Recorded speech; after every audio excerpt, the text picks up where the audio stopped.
امروز چه بلایی میخوای سرمون بیاری؟ بچه‌ها میخواد یه بلایی سرمون بیاره امروز زهرا. میخوام املت شانسی مهمونت کنم. عینکتو در بیار. هر موادی که شانسی انتخاب کردی من میریزم داخل املته. آدم تو فقط کافیه از بالا بگی این وری یا این وری، دست راست یا دست چپه. تا من انتخاب میکنم شما لایکو بکوبی. سابسکرایب هم چند ثانیه است؟ این چند تاست؟ نمیدونم، خدا نمیبینم. مایتابه رویی یا مایتابه گرانیت؟ چی بگو دیگه؟ این آره. روغن کنجد یا روغن گاوی؟ این آره. شاکر. سیر یا پیاز؟ پیاز املت همون خوشمزه میکنن. سیر. ننده یه لایکی بکوبی. قلمه یا قارچ؟ بگو دیگه سریع. گوجه یا رب؟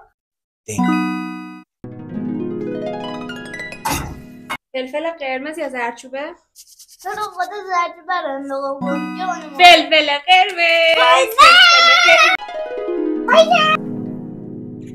نمک یا شکر؟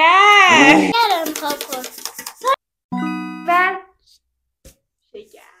املت شیرین میخوام بدمش بخوره. سم مرحله آخر املت شیرین. شیرین پس خب ببینم قیافت چه شکلی میشه املت شیرین. اگه لایک کنی نون سنگک، اگه ساب کنی نون باگت بهش میدم. کدومش؟ خب بفرمایید بچه‌ها. املت شیرین بخور ببینم چه شکلی میشه قیافت. خیلی دوست دارم بدونم. شیرین و تند یا سم عجیب برای درست کردن.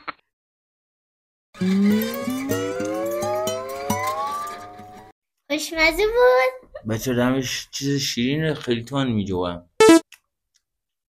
گناه داره لایکش کنید. انگار رو تک فلفل رخته باشه.